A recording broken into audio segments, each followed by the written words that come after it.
Hello friends, आज हम समझेंगे असर्शन एंड रीजन पे आने वाले सवालों को, जो कि एमसीक्यू में आता है। और हम इसमें देखते हैं कि क्या होता है असर्शन और रीजन क्या होता है, और इसको हम कैसे इजी और सिंपल वे में इसको हम कैसे सॉल्व कर सकते हैं बिना कुछ गलती किए। तो सबसे पहले तो आप समझते हैं कि असर्शन क्या होता है। असर्शन होता है a statement that present a fact और ओपिनियन।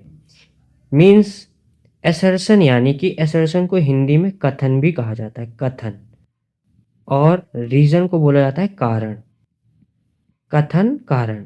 तो असर्शन मतलब हो गया कथन। मीन्स कि इस असर्शन में ऐसा स्टेटमेंट लिखा जाएगा, वो स्टेटमेंट या तो फैक्ट हो सकता है या ओपिनियन हो सकता है। ठीक है, अब फैक्ट है और ओपिनियन है, तो हो सकता है कि वो ओपिनियन या फैक्ट ट्रू हो, या हो सकता है कि वो फैक्ट या ओपिनियन फॉल्स हो। ठीक है, तो असर्शन क्या है? एक स्टेटमेंट जिसमें आप फैक्ट और ओपिनियन को लिखते हो, और वो फैक्ट और ओपिनियन ट्रू भी हो सकता है और फॉल्स भी हो सकता है। तो ट्रू होगा तो क्या होगा, फॉल्स होगा तो क्या होगा, वो अभी हम आगे समझेंगे जब क्वेश्चन को देखेंगे। अभी के लिए बस आप असर्शन समझो कि असर्शन क्या होता है। फिर आ जाओ रीजन। रीजन जो कि है कारण। तो रीजन क्या होता है? A statement explaining the cause और justification for the assertion. Means कि असर्शन में जो बात कहा गया है, उस बात का जो कॉज है, यानी कि कारण क्या है, उस बात का कारण क्या है वो, या फिर कह लो कि जो भी असर्शन में लिखा गया है उसको जस्टिफाई करने का जो काम होता है, वो कौन करता है? रीजन। ठीक है, तो अब ऐसा हो सकता है कि मान लो आपने असर्शन में जो भी फैक्ट या इस ओपिनियन दिया, वो या तो ट्रू हो सकता है या तो फॉल्स हो सकता है। इसी तरीके से उस फैक्ट या ओपिनियन का जो भी आप कारण, रीजन दे रहे हो, वो भी हो सकता है कि या तो वो ट्रू हो सकता है या तो वो फॉल्स हो सकता है। ठीक है, तो इन्हीं ट्रू और फॉल्स को मतलब कि ध्यान में रखते हुए हमें अपना क्वेश्चन को सॉल्व करना होता है। तो सबसे पहले तो आपको असर्शन और रीजन समझ में आया होगा कि असर्शन क्या है और रीजन क्या है। अब देखिए, क्वेश्चन के माध्यम से समझते हैं कि ट्रू फॉल्स होने पे कैसे हम इसको करेंगे और क्या इसका मतलब निकलता है। देखो, सबसे पहला है, एक एग्जाम्पल से समझते हैं। एग्जाम्पल में है असर्शन। असर्शन में जो स्टेटमेंट लिखा है वो क्या लिखा है? Exercising in the morning is beneficial for health. Morning में जब आप एक्सरसाइज करते हो तो हमारे हेल्थ के लिए बेनिफिशियल है। या आप इसको एक ओपिनियन भी मान सकते हो, या आप इसको कारण फैक्ट मान लो, जो भी हो। बट मुझे पता है कि ये जो स्टेटमेंट लिखा है ये बिल्कुल ट्रू है, सही है, कि मॉर्निंग में एक्सरसाइज करने से हेल्थ हमारा कैसा होता है, बहुत ही फायदे मिलते हैं हमारे हेल्थ को। तो ये स्टेटमेंट ट्रू रहा। ओके, अब रीजन देखते हैं। रीजन में क्या है? रीजन में कह रहा है exercise improves blood circulation in the body and strengthens the muscles. देखिए, रीजन में क्या है कि एक्सरसाइज क्या करता है, हमारे बॉडी में ब्लड को सर्कुलेट कराने में हेल्प करता है, यानी कि इम्प्रूव करता है। और जो मसल्स हैं उनको मजबूत, स्ट्रेंथन करने का काम करता है। ये रीजन, ये भी ट्रू है, फॉल्स नहीं है। रीजन भी क्या है? ट्रू है। बट अब आपको ये देखना है कि क्या ये जो रीजन दिया गया है, क्या ये रीजन इस असर्शन को जस्टिफाई कर रहा है? क्योंकि देखो, यहाँ पे हमने क्या समझा कि जो रीजन होता है वो असर्शन को क्या करता है, या तो जस्टिफाई करेगा या तो उसके होने का कारण बताएगा, कॉज बताएगा, या तो उसको जस्टिफाई करेगा। तो हमारे एग्जाम्पल में पहला क्वेश्चन ये था कि exercising in the morning is beneficial for health, जो कि सही है, स्टेटमेंट एकदम सही है। और अब हमें ये देखना है कि रीजन इसमें क्या आ रहा है। तो रीजन हमने पढ़ा, तो रीजन में हमें पता चला exercise improves blood circulation in the body and strengthen the muscle, जो कि ट्रू है, ये भी एक ट्रू स्टेटमेंट है। बट हमें ये चेक करना है कि क्या ये जो रीजन है, क्या ये असर्शन को जस्टिफाई कर रहा है। अगर कर रहा है तो ये ट्रू होगा, ये भी ट्रू हो गया, असर्शन भी ट्रू हो गया और रीजन भी ट्रू हो गया। जब दोनों ट्रू हो गए और हमारा रीजन जो है वो असर्शन को जस्टिफाई कर रहा है, तो हम यहाँ पे ऑप्शन करेंगे ए। देखो, पहले तो इसको देखो, यहाँ पे चार ऑप्शन दिए हुए हैं हमें, चार ऑप्शन में पहला है बोथ ए मीन्स की assertion and R means reason are true and R is the correct explanation of A, यानी कि जो आर है यानी कि जो हमारा रीजन है वो असर्शन यानी ए को एक्सप्लेन कर रहा है या जस्टिफाई कर रहा है या फिर कह लो कि उसका कारण बन रहा है या कॉज बन रहा है। तो इन दोनों के केस में अगर दोनों स्टेटमेंट ट्रू है और साथ ही साथ जो आर है रीजन है वो कारण बन रहा है ए का, यानी कि ए को जस्टिफाई कर रहा है, तो उस केस में ए वाला ऑप्शन आपका क्या हो जाएगा, करेक्ट हो जाएगा और हम इसको करेक्ट करके टिक करके चले आएंगे। ठीक है, अब आगे समझते हैं। अब जैसे मान लेते हैं हम कि पहला स्टेटमेंट करेक्ट है, ठीक है, मेन से हमारा जो असर्शन है वो करेक्ट है और रीजन भी हमारा क्या है, करेक्ट है, रीजन भी करेक्ट है। बट रीजन जो है वो असर्शन को मतलब कि जस्टिफाई नहीं कर रहा है या उसका कारण नहीं बन रहा है। तो अगर रीजन असर्शन को जस्टिफाई नहीं करेगा, उसका कारण नहीं बता रहा है या बन रहा है, तो उस केस में हम बी ऑप्शन को टिक करेंगे, क्योंकि बी ऑप्शन में क्या लिखा है, यानी कि सेकंड ऑप्शन को टिक करेंगे। सेकंड ऑप्शन में लिखा है both assertion and reason are true, यानी कि जब असर्शन भी सही हो और रीजन भी सही हो, दोनों ट्रू हो, but R is not correct explanation of A. But यहाँ पे क्या हो जाए कि आर जो है वो ए को जस्टिफाई ना करे, R is not the correct explanation of ए।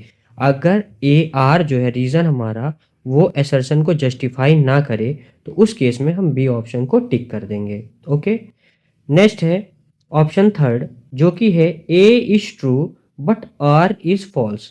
अब मान लो हमारा क्वेश्चन ऐसा आया जिसमें असर्शन तो ट्रू है, सही है, बट रीजन क्या हो गया, वो ही फॉल्स हो गया। एग्जाम्पल समझते हैं। यहाँ पे लिखा है exercising in the morning is beneficial for health, okay true. अब लिख दे एक्सरसाइज करने से सर में दर्द होता है, ठीक है। मान लो क्वेश्चन रीजन में लिख दिया था कि एक्सरसाइज करने से, मॉर्निंग में एक्सरसाइज करने से सर में दर्द होता है, ठीक है, सर में दर्द होगा। तो ऐसे केस में कि क्योंकि रीजन हमारा यहाँ पे क्या हो गया, फॉल्स हो गया। अगर रीजन हमारा फॉल्स हो गया बट हमारा असर्शन ट्रू है, रीजन फॉल्स हो गया, तो उस केस में आप थर्ड ऑप्शन को टिक करोगे, A is true but R is false. Okay, and next last option है जो कि फोर्थ है, उसको समझ लेते। लास्ट ऑप्शन में क्या कह रहा है, कह रहा है कि A is false but R is true. अब मान लो कि ऐसा हमारे पास क्वेश्चन आया जिसमें असर्शन ही क्या हो गया, फॉल्स हो गया, असर्शन ही क्या लिखा हो, फॉल्स दिया हो, मतलब ऐसा कोई स्टेटमेंट या ओपिनियन लिखा हो जो कि गलत है, तो उस केस में आप फोर्थ ऑप्शन को टिक करके चले आओगे और रीजन चाहे ट्रू हो या फॉल्स हो।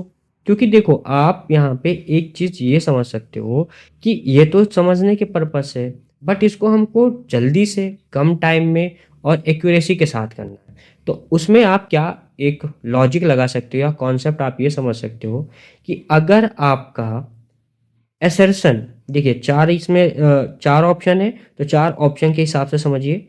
अगर आपका असर्शन ट्रू हो जाए, असर्शन क्या हो जाए, ट्रू, तो अगर असर्शन ट्रू हो और रीजन क्या हो जाए, फॉल्स, रीजन फॉल्स हो जाए, तो अगर रीजन फॉल्स हो गया तो आप समझो, देखो पहले ऑप्शन में असर्शन और रीजन दोनों ही ट्रू हैं, दूसरे ऑप्शन में असर्शन और रीजन यहाँ भी दोनों ट्रू हैं। अब देखो थर्ड और फोर्थ ऑप्शन में, थर्ड ऑप्शन में असर्शन ट्रू होता है, रीजन फॉल्स होता है। यानी कि अगर आपने स्टेटमेंट पढ़े, सबसे पहले आप क्वेश्चन कैसे करोगे एग्जाम में, मान लो आपके पास असर्शन और रीजन आया, आप तुरंत चेक करो कि क्या ये दोनों ट्रू है या फॉल्स है। अगर हमको दिख रहा है कि असर्शन हमारा फॉल्स है, फिर तो आपको ज़्यादा कुछ करना ही नहीं है, ना क्वेश्चन को बहुत ज़्यादा पढ़ना है। फिर आप कैसे करोगे, देखो आपने क्वेश्चन पढ़ा, आपने क्वेश्चन पढ़ा असर्शन, और मान लो असर्शन आपका फॉल्स आ गया, आपने स्टेटमेंट पढ़ा और आप स्टेटमेंट पढ़ के आप समझ गए कि ये फॉल्स स्टेटमेंट है, तो अगर ये असर्शन हमारा फॉल्स हुआ तो तुरंत आपको ये फोर्थ ऑप्शन को टिक कर देना है, असर्शन इज फॉल्स, ठीक है। और कुछ करने की ज़रूरत ही नहीं है, ना आपको क्वेश्चन उसके आगे पढ़ने की ज़रूरत है।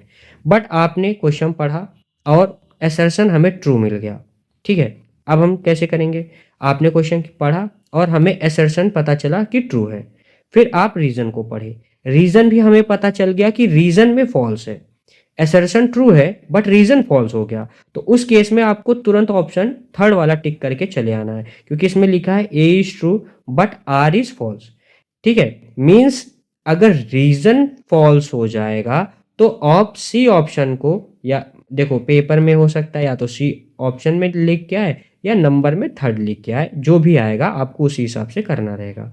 अगर रीजन फॉल्स हो गया तब तो आप ये ऑप्शन कर दोगे टिक, और अगर आपका असर्शन फॉल्स हो जाए तब तो आप लास्ट ऑप्शन कर दोगे टिक। ठीक है, अब इसको ऐसे रट मत लेना कि अगर असर्शन फॉल्स हुआ तो ऑप्शन डी और रीजन फॉल्स हुआ तो ऑप्शन सी, क्योंकि हो सकता है कि एग्जाम में ये ऊपर नीचे सीक्वेंस में आ जाए, तो रटना नहीं है, कॉन्सेप्ट आपको बस समझ के उसी के तरीके से क्वेश्चन पढ़ के करना है। ठीक है, यानी कि क्वेश्चन कहाँ पे फंसता है, क्वेश्चन फंसता है जब हमारे दोनों स्टेटमेंट क्या हो जाए, ट्रू हो जाए। अगर एक स्टेटमेंट फॉल्स हो गया तब तो हमारे लिए वो क्वेश्चन इजी हो जाएगा। ठीक है, क्योंकि फिर हमको और पढ़ने की ज़रूरत ही नहीं है। जैसे ही हमने देखा कि हमारा असर्शन या रीजन में से कोई भी एक फॉल्स है तो हम तुरंत दो ऑप्शन में से टिक करके चले आएंगे, लेकिन दिक्कत हो जाती है जब दोनों ही स्टेटमेंट क्या हो जाए, ट्रू। तो ऐसे में हमें चूज करना होता है पहले और दूसरे वाले ऑप्शन में। तब हमें ये देखना होता है कि क्या रीजन जो है वो असर्शन का कारण बना रहा है, क्या रीजन जो है वो असर्शन को जस्टिफाई कर रहा है। अगर कर रहा है तब आप ऑप्शन ए कर दोगे, और अगर नहीं कर रहा है तब आप ऑप्शन सेकंड वाला टिक करके चले आओगे। ओके, आई होप आपको ये समझ में आ गया होगा। तो चलिए अब कुछ क्वेश्चंस करते हैं, उसके बाद PYQ के एक दो क्वेश्चंस से समझते हैं। तो देखिए पहला क्वेश्चन है जिसमें असर्शन में लिखा हुआ है sum of the angles of a triangle is 180 degree, है ना। हमें पता है कि एंगल और ट्राइंगल के जो ये तीनों एंगल होते हैं इनका सम कितना होता है, 180 होता है, यानी ये स्टेटमेंट क्या है, ट्रू है। तो हमारा असर्शन ट्रू हो गया। अब हम पढ़ेंगे reason. The sum of angles in a triangle is derived from the property of parallel lines and transversal. Yes it is true, ये भी ट्रू स्टेटमेंट है। हम जानते हैं कि पैरेलल और जो ट्राइंगल में ये जो एंगल का सम 180 आता है, ये कहाँ से आया, ये हमने ड्राइव किया हुआ है कहाँ से, property of parallel lines and transversal से। तो हमारा असर्शन और रीजन, पहली चीज तो दोनों ट्रू है, और साथ ही साथ जो रीजन है वो असर्शन को क्या कर रहा है, जस्टिफाई कर रहा है, यानी कि उसको एक्सप्लेन कर रहा है। तो इसलिए हमारा पहला वाला ऑप्शन इसमें करेक्ट हो जाएगा। Both assertion and reason are true and R is the correct explanation of A. Okay, चलिए सेकंड क्वेश्चन देखते हैं। क्वेश्चन है असर्शन में photosynthesis is essential for plant growth, this statement is true. Reason देखते हैं, reason क्या है, reason है photosynthesis is produces oxygen as a by product. तो देखिए फोटोसिंथेसिस जो है वो बाय प्रोडक्ट में ऑक्सीजन बनाता है। यस बिल्कुल सही स्टेटमेंट है, ये भी ट्रू है। यानी कि देखिए असर्शन भी ट्रू है और रीजन भी ट्रू है। जब दोनों ही ट्रू हो गया तो देखो थर्ड फोर्थ तो होगा नहीं, होगा पहले और दूसरे में ही। तो अब हमें समझना है, ये चेक करना है कि क्या रीजन असर्शन को एक्सप्लेन कर रहा है, क्या इसको जस्टिफाई कर रहा है। अगर कारण बन रहा है तभी आप ऑप्शन ए को टिक करोगे, नहीं तो ऑप्शन बी को टिक करोगे। तो चलिए समझते हैं। तो देखिए कह रहा है फोटोसिंथेसिस, रीजन समझते हैं। रीजन में कह रहा है photosynthesis is produce oxygen as a by product, यानी कह रहा है फोटोसिंथेसिस में ऑक्सीजन प्रोड्यूस होता है। ठीक है, एक स्टेटमेंट रीजन ये है। और जो असर्शन है वो क्या था कि फोटोसिंथेसिस प्लांट के ग्रोथ में हेल्प करता है। ठीक है, प्लांट के ग्रोथ में हेल्प करता है। तो देखो प्लांट की ग्रोथ होना और फोटोसिंथेसिस से ऑक्सीजन का बनना, क्या ये दोनों आपस में कोई कनेक्शन बना रहे हैं, क्या इनमें कुछ आपको दिख रहा है कि क्या ये इसको एक्सप्लेन कर रहा है या जस्टिफाई कर रहा है, नहीं। और फोटोसिंथेसिस से ऑक्सीजन का बनना और फोटोसिंथेसिस से प्लांट के ग्रोथ होने में कोई भी कनेक्शन नहीं है या उसको ये एक्सप्लेन नहीं करता। तो इसलिए इसका सेकंड ऑप्शन क्या हो जाएगा, सही हो जाएगा। Both assertion and reason are true but R is not the correct explanation of A, यानी कि असर्शन। ओके, तो यहाँ से हम ऑप्शन 2 को करेक्ट कर देंगे। अब हम देखते हैं कुछ PYQ क्वेश्चन। अब देखो पीवाईक्यू में आपको यहाँ पे एक इस तरीके से डायरेक्शन लिखा हुआ मिलेगा, लिखेगा कि question number 19 and 20 statements of assertion is followed by a statement of reason, choose the correct option.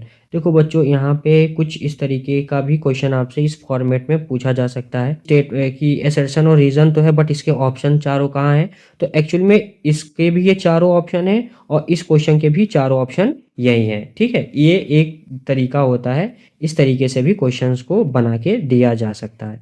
तो चलिए क्वेश्चन को अब करते हैं। पहला असर्शन पढ़ते हैं। असर्शन में लिखा है the tangent drawn at the end point of a diameter of a circle. तो सबसे पहले तो आप स्टेटमेंट जहाँ कॉमा है, कॉमा के पहले तक का पूरा स्टेटमेंट पढ़ के समझो और इंग्लिश को थोड़ा पीछे से मतलब कि सॉल्व किया करो, आगे से नहीं। जैसे कि देखिए कह रहा है कि एक सर्कल है, अ सर्कल। ठीक है, अब एक सर्कल है तो आप बना लो एक सर्कल। उस सर्कल का कह रहा है डायमीटर, तो सर्कल का ये हो गया डायमीटर। अब उस डायमीटर का कह रहा है एंड पॉइंट, तो डायमीटर का एंड पॉइंट एक तो ये होगा और एक ये होगा। उस एंड पॉइंट पे आपने क्या ड्रॉ किया हुआ है, टेंजेंट ड्रॉन किया हुआ है, यानी कि एक टेंजेंट आपने ऐसे यहाँ पे ड्रॉ किया है इसके एंड पॉइंट पे और एक टेंजेंट आप यहाँ पे ड्रॉ कर दो इस एंड पॉइंट पे। तो कह रहा है अब कॉमा के आगे कह रहा है आर पैरेलल, तो क्या ये जो दोनों आपने टेंजेंट ड्रॉ किया है डायमीटर के एंड पॉइंट पे, तो क्या ये दोनों पैरेलल होगा, तो यस पैरेलल होता है। तो ये स्टेटमेंट असर्शन हमारा क्या है, ट्रू है। ओके, अब नेक्स्ट है रीजन है diameter of a circle is the longest chord.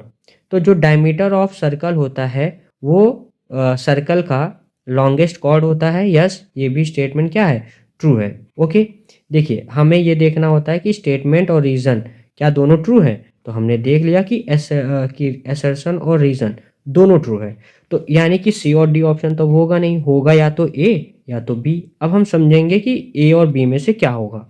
अगर असर्शन या रीजन असर्शन को एक्सप्लेन करता है यानी जस्टिफाई करता है, असर्शन का कारण बनता है या बताता है, तब तो ऑप्शन ए करेक्ट हो जाएगा। अब अगर नहीं करता तो ऑप्शन बी करेक्ट हो जाएगा। डायमीटर के एंड पे अगर आप दो टेंजेंट ड्रॉ करते हो कि जो सर्कल होगा तो सर्कल के डायमीटर का जो एंड पॉइंट है वहां से आप टेंजेंट ड्रॉ करोगे, वो दोनों पैरेलल होगा।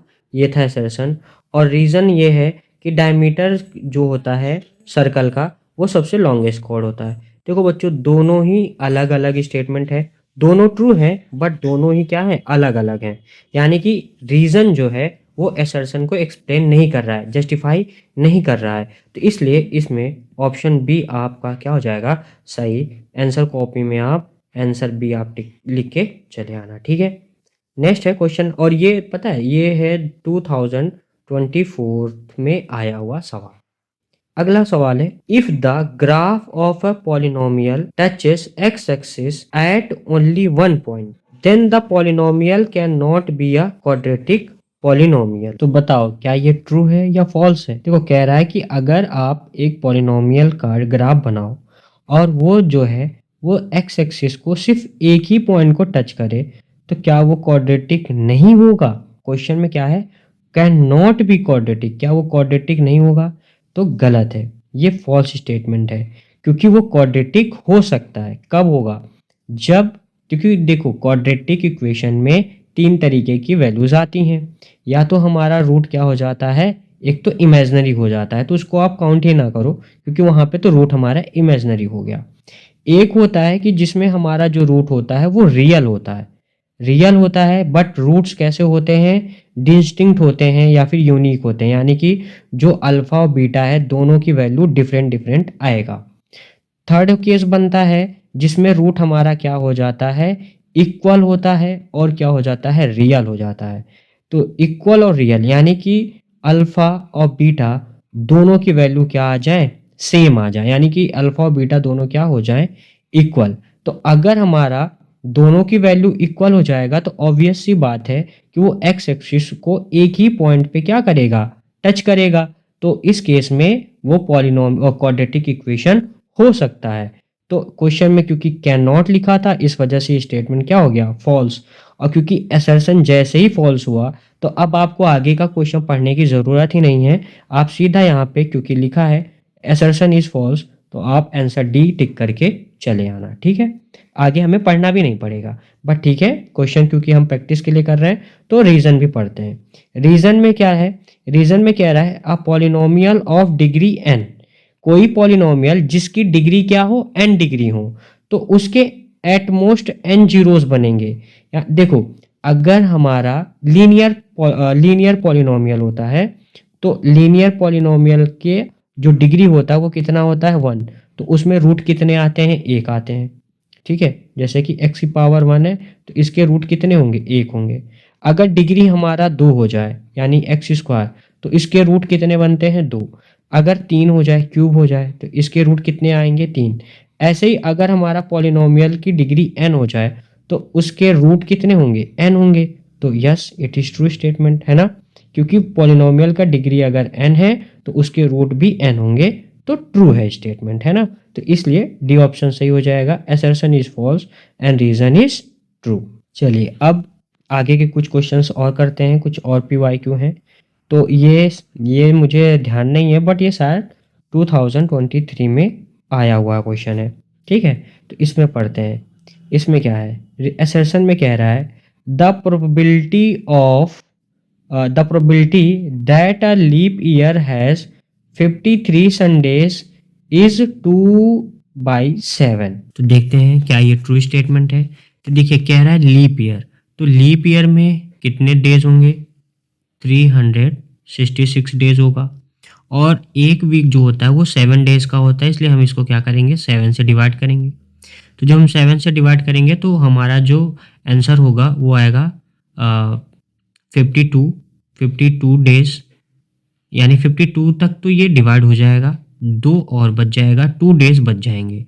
तो ये जो 2 दिन बचेगा, देखिए 52 तो आपका संडे चला गया, ठीक है, क्योंकि 7 से आप डिवाइड कर रहे हो, वीक ईयर आ रहा है, तो 52 वीक ईयर हो गया यानी कि संडे हो गया। 2 दिन बचा। अब ये 2 दिन में हमारा जरूरी नहीं है कि क्या है, देखिए 2 दिन में हो सकता है पहला दिन, यानी 2 दिन में एक दिन ये ले लो, एक दिन ये ले लो। तो पहला दिन हो सकता है ये संडे हो तो ये मंडे हो सकता है, ये मंडे हो सकता है तो ये ट्यूसडे हो सकता है, फिर ये अगर ट्यूसडे होगा तो ये वेडनेसडे होगा, अगर ये वेडनेसडे होगा तो ये थर्सडे हो सकता है, अगर ये थर्सडे होगा तो ये फ्राइडे हो सकता है, अगर ये फ्राइडे होगा तो ये सैटरडे हो सकता है, और अगर ये सैटरडे होगा तो ये संडे हो सकता है। तो हमें क्या बताना था, संडे। तो संडे यानी कि इन 2 दिनों में संडे हमारे कितने बार आ रहे हैं, 2। एक तो यहाँ पे ये पहला और एक लास्ट में ये दूसरा, तो यानी कि 2 आ रहा है। तो इसका आंसर हो जाएगा 2/7, जो कि सही है, और ये स्टेटमेंट क्या हो जाएगा, ट्रू हो जाएगा। ओके, अब हम रीजन समझते हैं। रीजन में क्या कह रहा है, रीजन में है the probability that a non leap year. ठीक है, नॉन लीप ईयर यानी कि जिसमें लीप ईयर ना हो, मीन्स कि जो नॉर्मल ईयर होते हैं, तो नॉर्मल ईयर में जो डेज होते हैं वो होते हैं 365, और इसमें हमें बताना है कि 53 संडे के होने की प्रोबेबिलिटी 5/7 होगा। तो चलिए देखते हैं। तो देखिए 7 से हम इसको डिवाइड करेंगे तो ये 52 टाइम्स तक तो डिवाइड हो जाएगा, यानी 52 संडे तो होगा, प्लस एक दिन बच जाएगा, एक एक्स्ट्रा दिन और बचेगा। ठीक है, 7 से डिवाइड करने पे 52 संडे तो आ जाएगा, एक दिन बच रहा है। तो एक दिन वो क्या हो सकता है, तो वो एक दिन या तो संडे हो सकता है या मंडे हो सकता है, ट्यूसडे मतलब कि 7 दिन में से कोई भी एक दिन हो सकता है, क्योंकि एक ही दिन की बात हो रही है। तो यानी कि उस एक दिन में एक ही संडे हो सकता है आपका। तो एक संडे होने की वजह से यहाँ पे प्रोबेबिलिटी होगा 1/7, ना कि 5/7। तो ऑब्वियस सी बात है, हमारा रीजन जो है क्या है, फॉल्स है। और अगर हमारा रीजन फॉल्स है तो आप तुरंत यहाँ पे ऑप्शन सी जो कि लिखा है रीजन इज फॉल्स, आप इसको टिक कर दोगे। ठीक है, आगे का क्वेश्चन करते हैं। नेक्स्ट क्वेश्चन है, असर्शन है A B C are in A P if and only if 2b equal to A plus C. तो एक रिलेशन बनता है अरिथमेटिक मीन का, उसमें होता है कि A plus C half of A plus C equal to B होता है। ठीक है, तो इसी से आया कि A plus C is equal to 2b। ठीक है, तो इस वजह से ये स्टेटमेंट क्या है, ट्रू है। रीजन है the sum of first n odd natural number is n square. Yes, it is also true. Okay, तो दोनों ही स्टेटमेंट यानी हमारे असर्शन और रीज़न दोनों ही ट्रू हैं। तो अगर दोनों ट्रू हो गया तो मीन्स कि ये दोनों लास्ट का ऑप्शन तो नहीं होंगे, होगा ए और बी में से कोई। तो चलिए अब देखते हैं कि क्या हमारा रीज़न जो है वो असर्शन को जस्टिफाई कर रहा है। अगर कर रहा है तो ऑप्शन ए सही हो जाएगा, अगर नहीं कर रहा है तो ऑप्शन बी हो जाएगा। तो देखो पहले में पहला क्वेश्चन है उसमें एपी से बातें लिखी हुई हैं, एपी से, वो कि ट्रू है। और सेकंड हमारा जो रीज़न है वो नेचुरल नंबर से रिलेटेड है जो कि ट्रू है, बट जो रीज़न है वो असर्शन को एक्सप्लेन नहीं कर रहा है, दोनों ही अलग अलग बातें कह रहा है। दोनों सही है बट दोनों अलग है, इन दोनों में कोई कनेक्शन नहीं बन रहा है। तो इस वजह से ऑप्शन बी हमारा क्या हो जाएगा, करेक्ट हो जाएगा। Both A and R true but R is not correct explanation of A. Okay, तो आई होप कि आपको ये क्लास अच्छा लगा होगा, आपको जो असर्शन और रीज़न है समझ में आया होगा, और कैसे हम इसको करेंगे ये भी आपको समझ में आया होगा। So thank you for watching.